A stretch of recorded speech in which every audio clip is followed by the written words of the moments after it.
Hello students, कैसे हैं आप सब। आशा करती हूँ आप अच्छे होंगे और अच्छे से अपनी पढ़ाई कर रहे होंगे। मैं मोनिका रावत आपका स्वागत करती हूँ आईसीटी वर्चुअल क्लासरूम देहरादून में। बच्चों, आज हम क्लास 9 का जो आपका सब्जेक्ट है साइंस, उसका चैप्टर ग्रेविटेशन को कंटिन्यू करेंगे।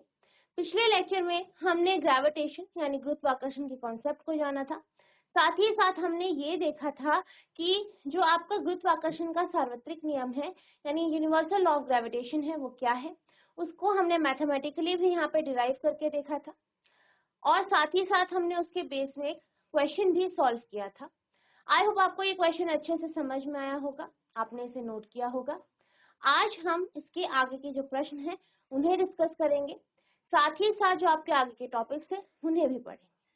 तो आज का आपका पहला प्रश्न है, state the universal law of gravitation. गुरुत्वाकर्षण का सार्वत्रिक नियम बताइए।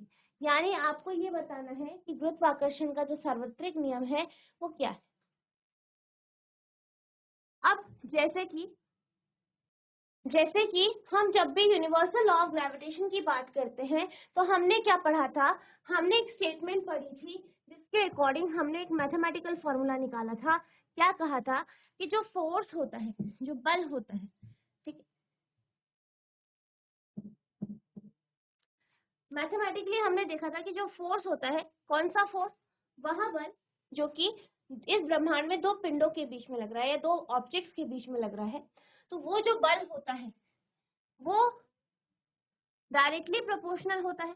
ठीक है, समानुपाती होता है किसका, दोनों वस्तुओं के द्रव्यमान के गुणनफल के।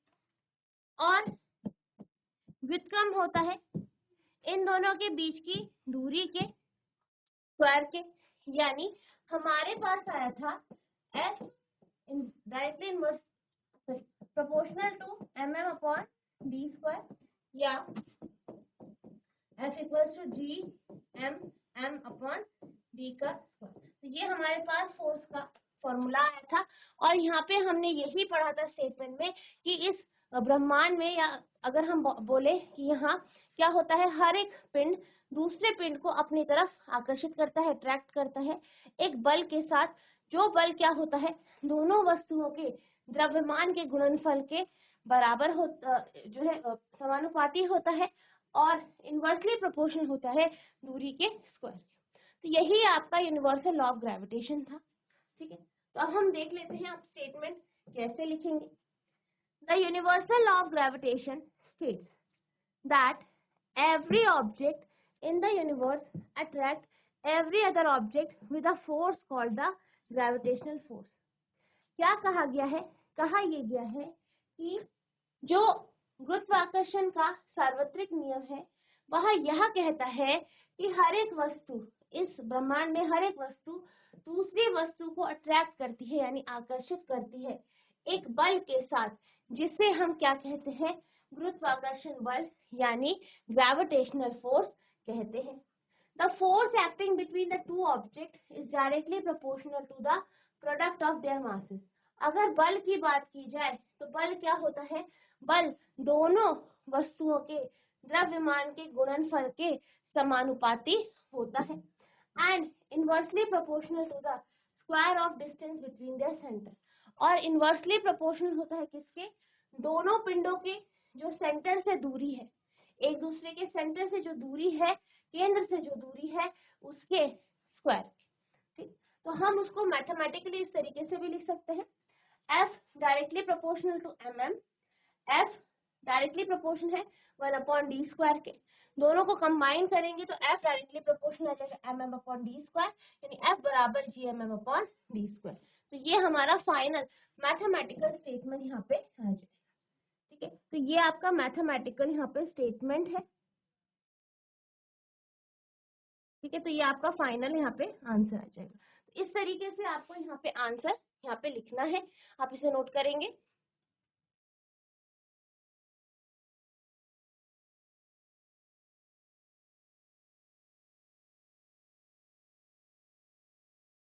अब हम चलते हैं अगले प्रश्न की ओर। तो आपका अगला प्रश्न है, write the formula to find the magnitude of gravitational force between the earth and an object on the surface. क्या कहा गया है, कहा ये गया है कि आपको एक फॉर्मूला बताना है, ठीक है, फॉर्मूला बताना है जिससे हम ये बता सके कि पृथ्वी की सतह पर अगर कोई वस्तु है तो यहाँ पे उस वस्तु पे और पृथ्वी पर कितना बल लगेगा। पृथ्वी की सतह पर किसी वस्तु के बीच गुरुत्वाकर्षण बल का परिमाण ज्ञात करने का सूत्र लिखिए, ठीक है। तो बोला क्या गया है, मान लीजिए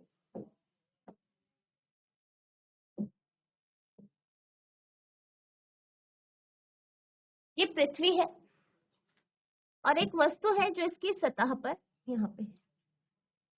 हमें बताना है इस वस्तु और पृथ्वी के बीच में जो गुरुत्वाकर्षण बल लगेगा उसका सूत्र क्या होगा। अब यहाँ पे अगर हम इस वस्तु से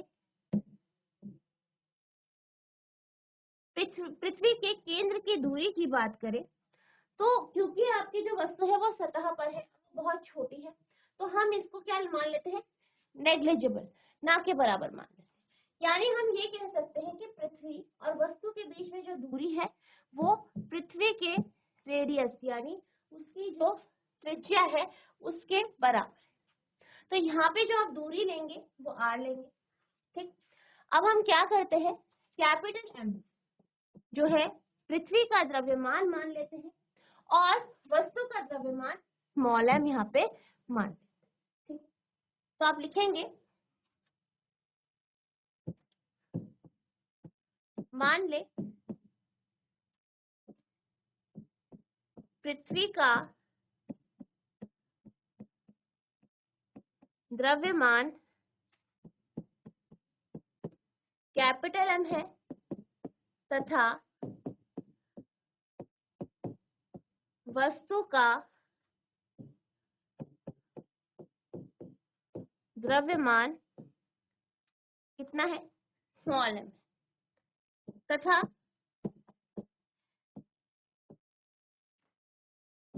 इन दोनों के बीच की दूरी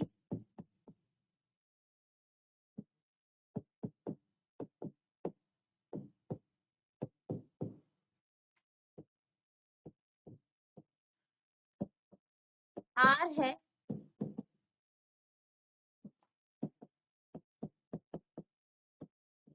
क्योंकि वस्तु पृथ्वी की सतह पर है।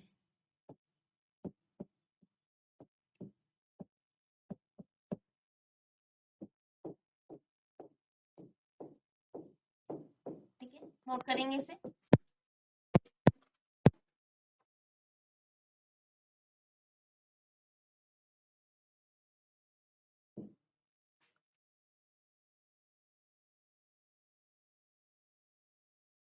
ठीक है, तो यहाँ पे हमने इसी तरीके से लिखा है, इंग्लिश में भी आप इसी तरीके से लिखेंगे।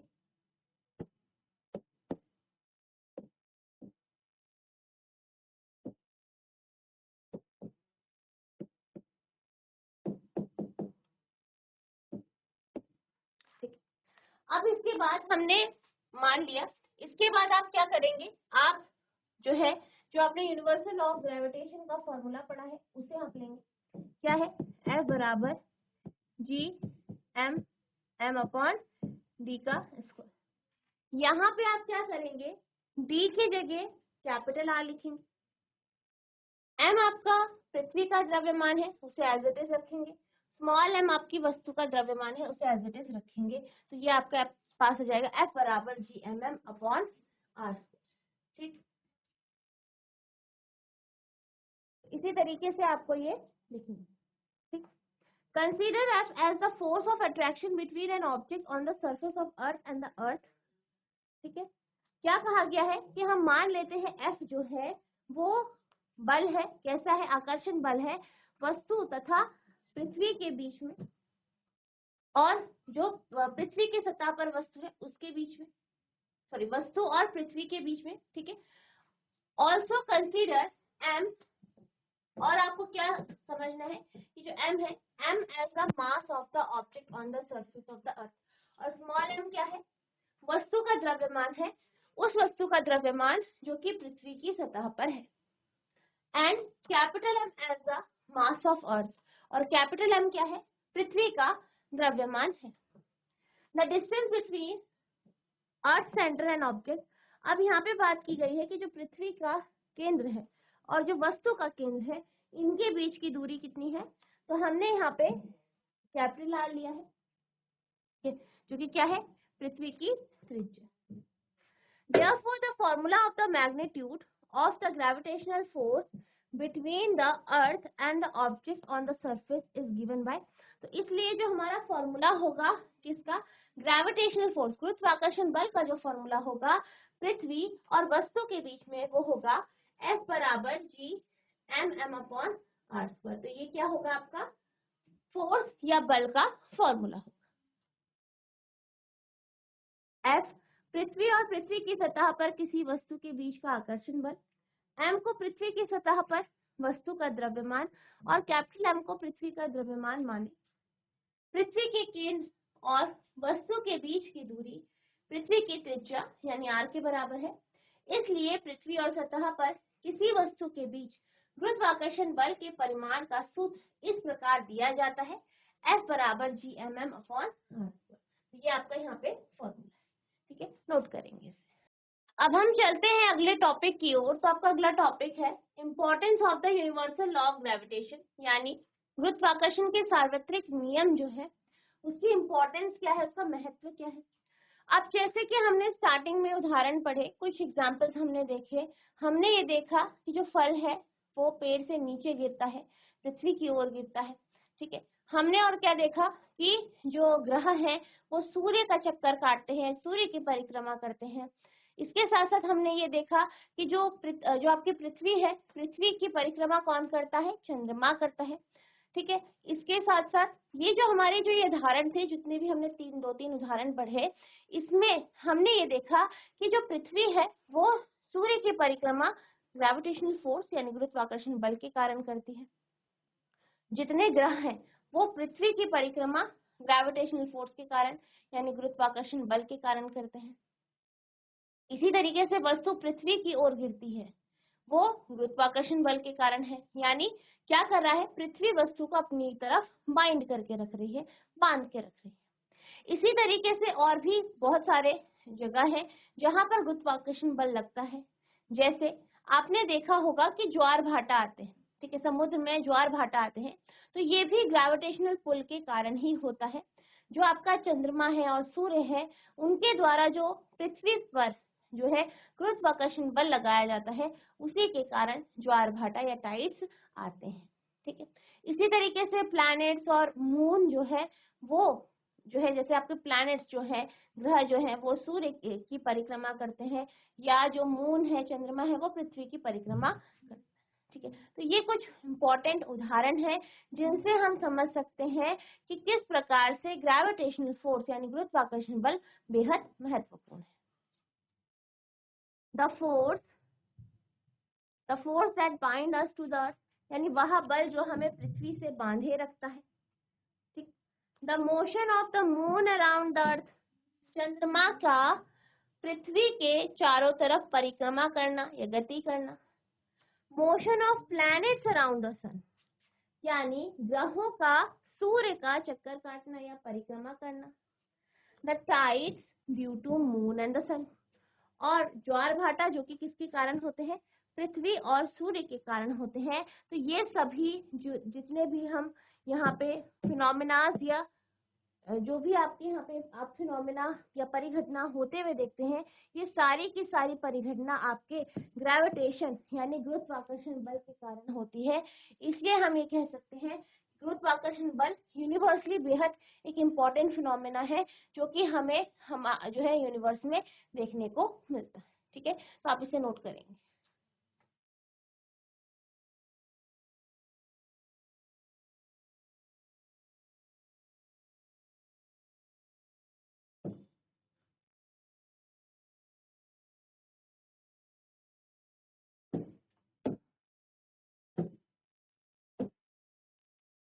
अब हम चलते हैं अगले टॉपिक की ओर, जो है आपका फ्री फॉल, जिसे आप हिंदी में क्या कहते हैं, मुक्त पतन।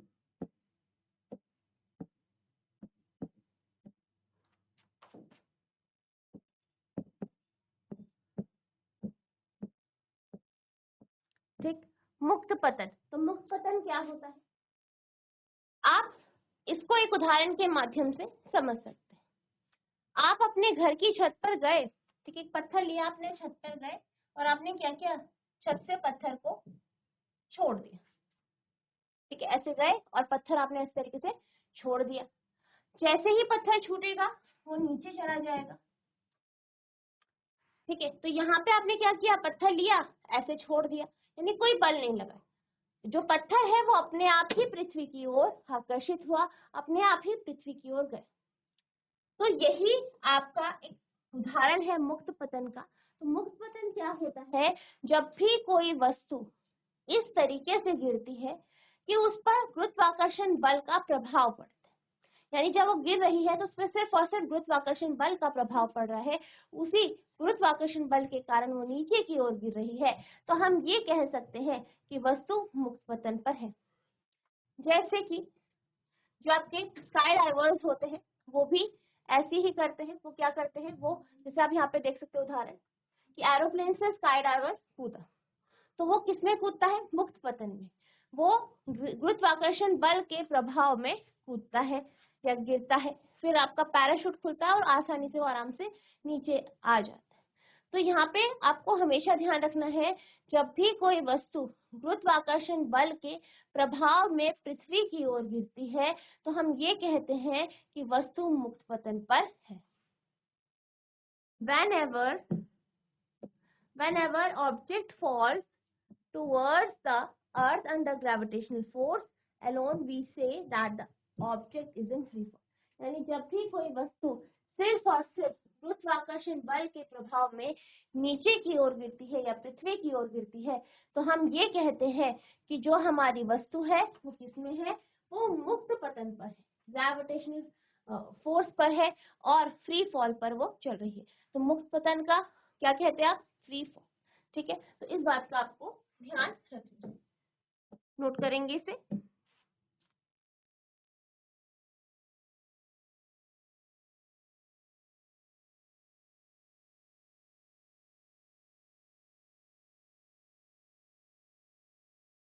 अब अगर हम बात करें कि कोई वस्तु पृथ्वी की ओर गिर रही है, मुक्त पतन पर गिर रही है, यानी वो क्या कर रही है, गति कर रही है, मोशन कर रही है। और आपने मोशन के चैप्टर में बहुत सारे कॉन्सेप्ट पढ़े थे, ठीक है, जैसे कि मोशन में या गति में आपने जो है सबसे पहले एक कॉन्सेप्ट पढ़ा था डिस्टेंस डिस्प्लेसमेंट का, फिर आपने वेलोसिटी का कॉन्सेप्ट पढ़ा था, वेग का कॉन्सेप्ट पढ़ा था और एक्सेलरेशन का भी कॉन्सेप्ट यहाँ पे आपने पढ़ा था, ठीक है, त्वरण का कॉन्सेप्ट। अब जब जो है वस्तु फ्री फॉल पर है, मुक्त पतन पर वस्तु नीचे की ओर गिर रही है, तो ऑब्वियस सी बात है क्या होता है, जैसे जैसे वो पृथ्वी की ओर गिरती है तो उसके वेग में परिवर्तन आता है। और आप जानते हैं कि वेग में परिवर्तन की दर आपका त्वरण कहलाती है। तो यहाँ पर भी समय के साथ वेग में परिवर्तन आता है और यही जो समय के साथ वेग में परिवर्तन की दर है उसको क्या कहते हैं, एक्सेलरेशन ड्यू टू ग्रेविटी या गुरुत्वीय त्वरण, ठीक है। तो जो गुरुत्वाकर्षण के कारण त्वरण उत्पन्न होता है उसे आप गुरुत्वीय त्वरण कहते हैं, इस बात का आपको ध्यान रखना है। और हर एक वस्तु जो मुक्त पतन में गिरती है उस पर एक्सेलरेशन ड्यू टू ग्रेविटी यानी गुरुत्वीय त्वरण लगता है, ठीक है।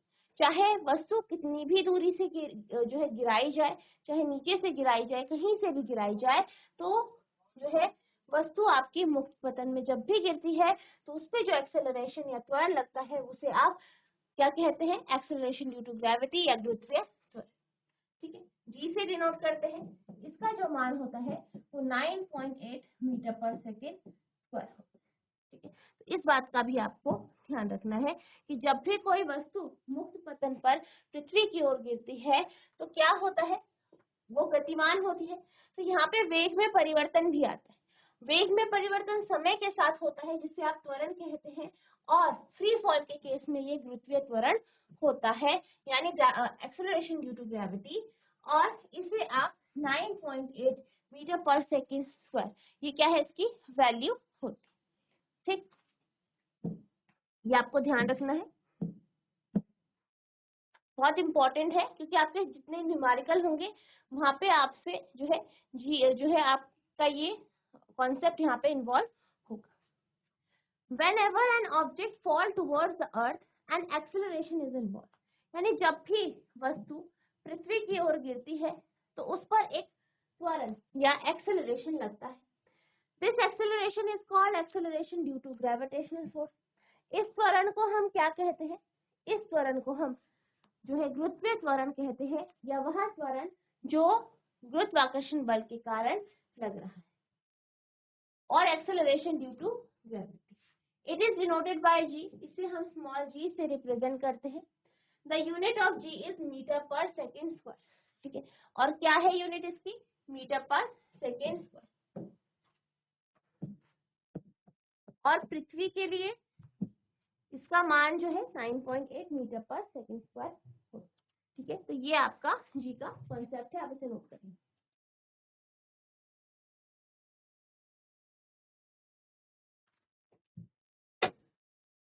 अब हम यहाँ पे जी के फॉर्मूले को डिराइव करें। हमें क्या पता है? हमें पता है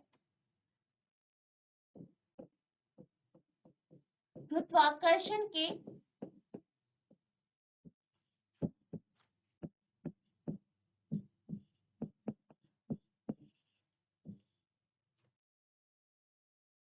सार्वत्रिक नियम के अनुसार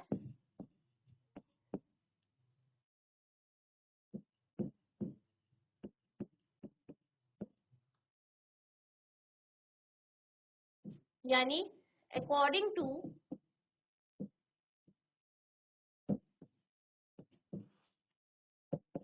यूनिवर्सल लॉ ऑफ ग्रेविटेशन,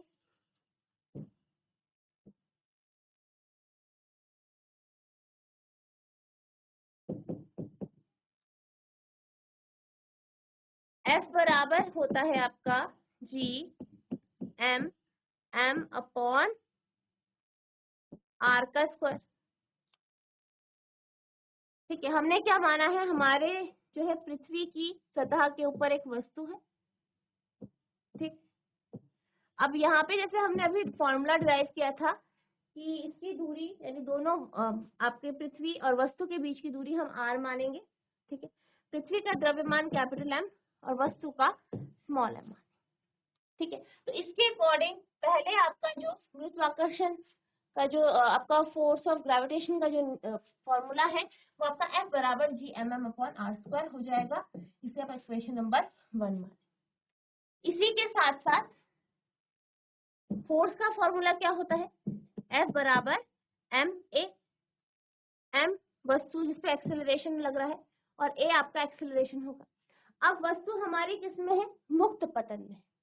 किसमें है? मुक्त पतन में है। तो मुक्त पतन में अगर वस्तु है तो आप जानते हैं एक्सेलरेशन कितना होगा? जी होगा। तो F बराबर आप mg लिख लेंगे। ये आपका समीकरण नंबर 2 होगा। नोट कर लीजिए इसे।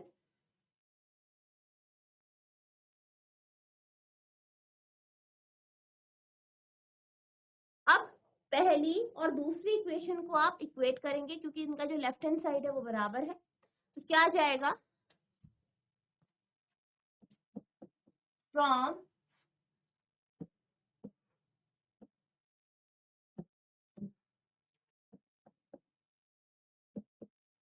वन एंड टू यानी 1 और 2 समीकरण से हमें क्या प्राप्त होता है?